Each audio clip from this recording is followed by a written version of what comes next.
বন্ধুরা, নারকেল নাড়ু নাড়ানো হয়ে গেছে, বসে পড়েছি, পাক দিচ্ছি। এই যে গোল গোল নাড়ু গপুর জন্য, ঠিক আছে?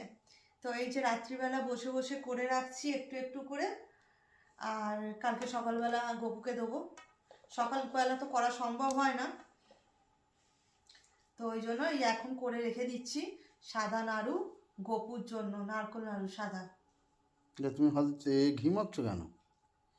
হাতে ঘি দিচ্ছি, এই যে দেখছো ঘি নিয়ে বসেছি। নারকেল নাড়ু করার পর না হাতে একটু করে ঘি বুলিয়ে নিলে আর নাড়ুগুলো এমন করলে না নাড়ুটা সুন্দর হয় আর খেতেও সুস্বাদু হয়। তো গোপুর করছি যখন একটু ঘি দিলে ভালোই লাগে। এই দেখো এতগুলো করেছি, এখনো এই এতটা বাকি আছে, বসে বসে এখন কমপ্লিট করে রাখবো, তবে সকালবেলা আবার পুজো করতে গিয়ে দেব। তো এখন একা হাতের কাজ বুঝতে পারছো, তো চলো এরকমভাবে